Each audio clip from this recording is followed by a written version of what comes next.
Hi, I'm Dan. I'm an OpenSciEd facilitator and Storylines teacher. In this video, we'll discuss Lesson 14 of the C.5 unit. Let's start by talking about how we got to this point. So in Lesson 13, we figured out how to evaluate transportation solutions by comparing against clear criteria and constraints. And when doing that, we realized it's helpful to break large, broad criteria into smaller, more specific parts. In this lesson, we're wondering how we can decide on the best transportation options for our future. Let's look at this just from a high level. So this is a 3-day lesson. It's an investigation lesson, although that doesn't mean there's a hands-on investigation or sim. It's really investigating how we can apply some different engineering tools to think about transportation solutions. There's relatively minimal preparation, just some printing. Students will need devices, though, because they are going to be using a spreadsheet version of the transportation solution decision matrix. And there's a video to help you as a teacher figure out how to support that. We're going to break this 3-day lesson down into 3 loops, which mostly correspond to the 3 days with a little bit of wiggle room. This first loop is the start of day 1, really the bulk of day 1. Students are going to be navigating in. They'll think briefly about their values and start rating the importance of different criteria and realize perhaps some criteria matter more to them than others. And then students are going to be narrowing down their list of future transportation options. And we'll be talking about that more in a minute. What they figure out here is that making decisions is a multi-step process, and it's going to be influenced by our individual priorities. Then at the end of day 1 and through most of day 2, students are going to be evaluating transportation options using the decision matrix. And then they're going to evaluate them using another tool called radar charts, and then conducting a cost-benefit analysis. So in this loop, we've got 3 different tools going on. And the big takeaways are that radar charts, which we'll talk about in a bit, can be used to help visualize complex data sets for better comparison. And then also we're going to figure out that quantifying data into positive and negative values can help us clearly compare costs and benefits of certain transportation options. Then on day 3, students are going to actually develop an argument for their best options. And then they're going to prepare to share those arguments, share them, get feedback from peers, and they can make some initial revisions. And then the home learning is to actually take their work back to their families and share it with them and get additional feedback. And so here again, we're thinking about how making decisions is a multi-step process, and it's going to be influenced by our individual priorities. Overall, we figure out that radar charts are useful, as well as cost-benefit analysis being useful, and realizing that this really is a multi-step process because it is going to take into account some of these particular priorities and evaluate them from multiple angles. Let's talk about some key moments in this lesson. We'll start in part 4, where students are going to narrow down the list of future transportation options. So here groups are going to identify a top 5, or there's space for top 6 transportation options for a particular goal. And so these are the transportation goals that were introduced in the prior lesson, moving either a short or long distance and moving people or goods. And you could either make the groups based on students who you know have shared goals that they're most interested in, or you could just assign the groups, or you could assign groups that then are allowed to pick their goal. And then their top 5 or top 6 should have a mix of avoid, shift, and improve options. And so if we're thinking about moving people short distances, it's probably important that we have options that both say keep like walking or biking on the table, as well as options which are just improving existing fuels.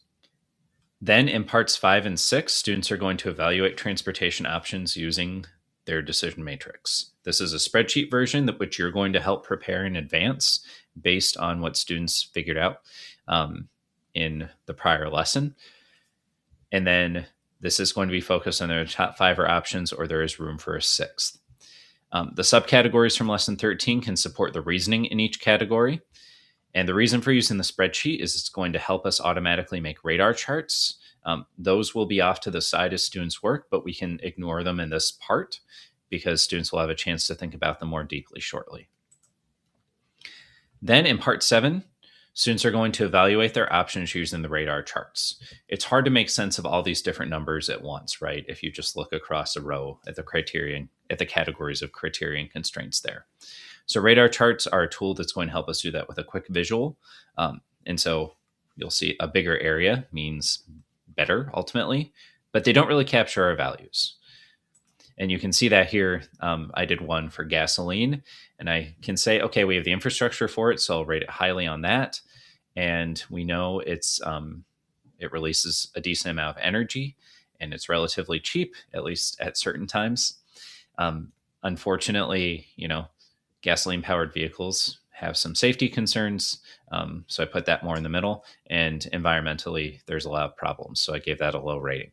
That area looks pretty high overall, but perhaps I care way more about the environment and I'm less concerned about infrastructure at this time. And so I might think it's more important to weight those in a different way. That's why we do a cost benefit analysis. And so that's going to give us a way to weight these different criteria categories based on our values.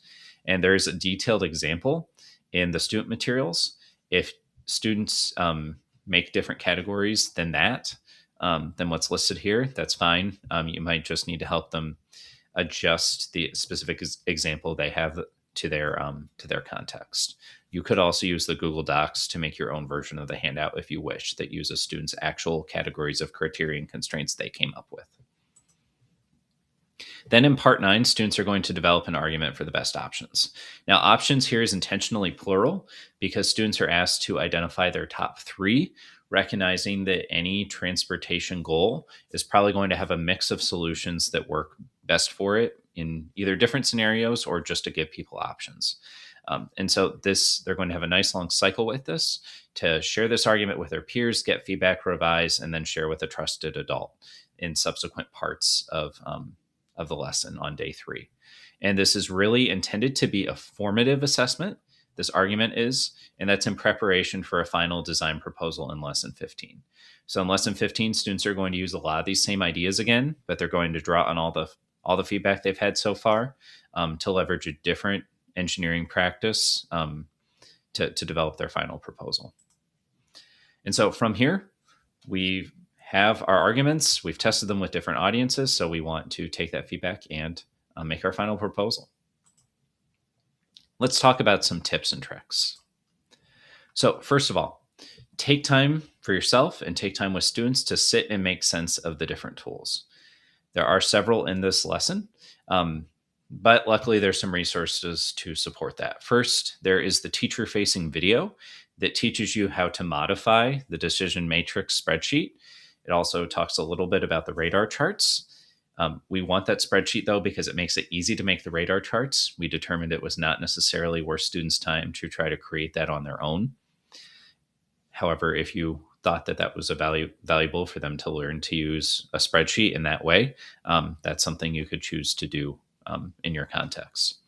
And then there is an example cost benefit analysis in the student handout, and that's something to sit with. I think that's also, it's useful to sit with because when you look at it, you can pretty easily see how the -2 to 2 system makes the math work out better than if we tried using other ratings. Another tip is to continue using the STAMP protocol to track student progress. As in lesson 13, every time there's a lesson level performance expectation, there's like a major product that students are building in their science notebook or elsewhere. You can go into their notebook and give stamps there, and then you can replicate those stamps on this document for your own records. For personal glossaries, there's no new terms we co-construct, but we do encounter the word radar charts. For posters, we'll continue using the consensus decision matrix we built in lesson 13, as well as community agreements. And that is lesson 14. In the next video, we'll discuss lesson 15. Thank you.